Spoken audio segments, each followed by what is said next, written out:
এই মৃত্যু থেকে বাঁচার জন্যে, এই মৃত্যু থেকে পলায়ন করার জন্যে আমি যদি আমার গ্রাম ছেড়ে দেই, আমি যদি আমার এলাকা ছেড়ে দেই, আমি যদি আমার থানা ছেড়ে দেই, এমনকি যদি আমি আমার দেশ ছেড়ে অন্যত্রে পলায়ন করি, তাহলে কি আমি এই মৃত্যু থেকে বাঁচতে পারবো কিনা?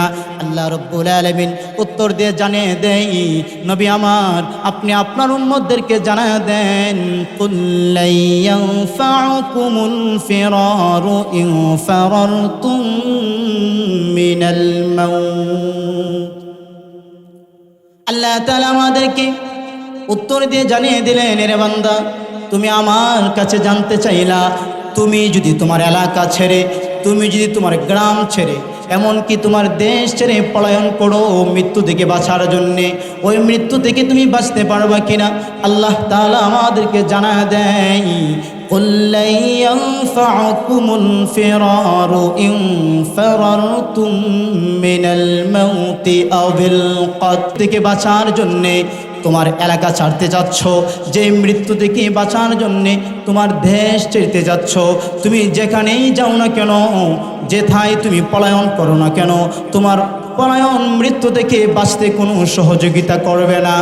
আল্লাহ রাব্বুল আলামিনের কাছে আপনি আর আমি আবার যদি জানতে চাই, ও আল্লাহ মৃত্যু থেকে বাঁচার জন্য যদি আমি আমার দেশ ছেড়ে দেই, তারপরও আমি মৃত্যু থেকে বাঁচতে পারছি না, আল্লাহ এবার আমি আপনার কাছে জানতে চাই, আমি যদি এমন একটা ঘর বানাই, যেই ঘরটা আমি লোহা দিয়ে বানাবো অথবা কাঁচ দিয়ে বানাবো, যেই ঘরের মধ্যে একটা পিপিলিকা পর্যন্ত ঢুকতে পারে না, যেই ঘরের মধ্যে একটা মশা মাছি পর্যন্ত ঢুকতে পারে না, ও আল্লাহ আমাদের প্রশ্ন আপনি আমাদেরকে জানা দেন, আপনার মালাকুল মাউত ফেরেশতা আমার ওই ঘরের মধ্যে ঢুকতে পারবে কিনা?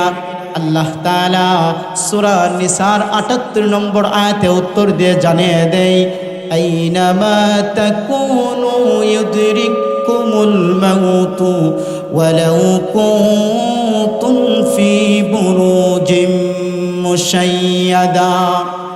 আল্লাহ তাআলা বলেন, এর গোলাম তুমি আমার কাছে জানতে চাইলা, তুমি যদি এমন একটা ঘরের মধ্যে থাকো, যেই ঘরের মধ্যে একটা মশা মাছি পর্যন্ত ঢুকতে পারে না, যেই ঘরের মধ্যে একটা পিপিলিকা পর্যন্ত ঢুকতে পারে না, ওই ঘরের মধ্যে আমার মালাকুল মাউত আজরাইল আসতে পারবে কিনা? আল্লাহ তাআলা আমাদেরকে জানায় দিলেন, আইনামা তাকুনু ইউদরিকুমুল মাউত ওয়ালাউ কুনতুম ফি বুরুজিম মুশাইয়াদা। তুমি যেই জায়গায় থাকো না কেন, এমন কি তুমি যদি নিশ্ছিদ্র বেষ্টনীর মধ্যেও থাকো, ওই জায়গায় আমার নির্ধারিত ফেরেশতা মালাকুল মাউত তোমার রূহ নেওয়ার জন্য চলে যাবে। বাঁচতে পারবো মৃত্যু থেকে? সুযোগ আছে বাঁচার? এবার আল্লাহ রাব্বুল আলামিনের কাছে জানতে চাই, ওগো আল্লাহ দুনিয়াতে থাকা অবস্থায় আমি কত গুনাহ করেছি, দুনিয়াতে থাকা অবস্থায় আমি কত পাপ করেছি, মৃত্যুর আগে যখন আপনার নির্ধারিত ফেরেশতা আজরাইল আসবে আমার দেহ থেকে রূহটাকে বের করার জন্যে, আমি যদি জিব্রাইলের কাছে একটা মিনিট সময় চাই, ভাই জিব্রিল তুমি আমাকে একটা মিনিট সময় দাও, আমি আল্লাহ তাআলার কাছে এই পৃথিবীতে থাকা অবস্থায় যত গুনাহ করেছি সমস্ত গুনাহের জন্যে আমি আল্লাহ তাআলার কাছে মাপ চেয়ে নেই, তাহলে কি জিব্রিল আমার কথা শুনবে কিনা? আল্লাহ তাআলা বলেন, ওয়ালিকুল্লি উম্মাতিন আজাল ফাইদা জাআ আজালুহুম লা ইস্তাখিরুনা সাআতান ওয়া লা ইস্তাকদিমুন। আল্লাহ তাআলা বলেন, না রে গোলাম, মৃত্যু যখন আসবে আর আজরাইল যখন তোমার সম্মুখে দাঁড়িয়ে যাবে, তখন তোমার রূহ থেকে, তোমার দেহ থেকে রূহটা বের করতে 1 মিনিট সময়ও আকপিস করা হবে না।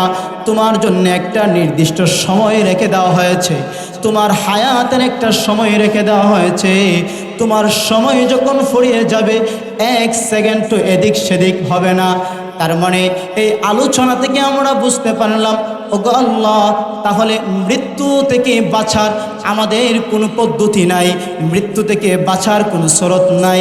আল্লাহ তাআলার কাছে আবার জানতে চাই ফাইনাল প্রশ্ন, ওগো আল্লাহ আপনি আমাদেরকে জানায়া দেন, আমরা তো অবশ্যই মৃত্যুবরণ করব, ওই মৃত্যুর পরে আমাদের হালতটা কেমন হবে, মৃত্যুর পরে আমাদের অবস্থাটা কেমন হবে। আল্লাহ রাব্বুল আলামিন আমাদেরকে জানায়া দেন, ফারিকুম ফিল জান্নাতি ওয়া ফারিকুম ফিস সাঈর। আল্লাহ তাআলা বলেন, মৃত্যুর পরে পৃথিবীর সমস্ত মানুষ দুইটা ভাগে বিভক্ত হয়ে যাবে। একটা ভাগ যারা হবে খুবই সৌভাগ্যবান, দুনিয়াতে থাকা অবস্থায় আল্লাহ তাআলার কোরআন অনুযায়ী তার জীবনটাকে পরিচালনা করেছে, রাসূলের সুন্নাহ অনুযায়ী তার জীবনটাকে গড়েছে, আল্লাহ তাআলা তাদেরকে জান্নাত দিয়ে দিবেন। দুই নম্বর দল বড় হতভাগা, যারা দুনিয়াতে থাকা অবস্থায় তাদের জীবনটাকে কোরআন অনুযায়ী সাজায় নাই, মদিনার রাসূলকে তাদের মডেল হিসাবে মানে নাই, তারা বড় দুর্ভাগা হবে। আল্লাহ তাআলা তাদেরকে জাহান্নামে দিয়ে দেবেন। আল্লাহ তাআলার কাছে জানতে চাইলাম, মৃত্যুর পরে আমাদের কি হালত হবে? আল্লাহ তাআলা আমাদের হালত বলে দিলেন। পৃথিবীর সমস্ত মানুষ দুইটা ভাগে বিভক্ত হয়ে যাবে, একটা ভাগ চলে যাবে জান্নাতে, আরেকটা ভাগ চলে যাবে জাহান্নামে। এবার যদি আমি আল্লাহর কাছে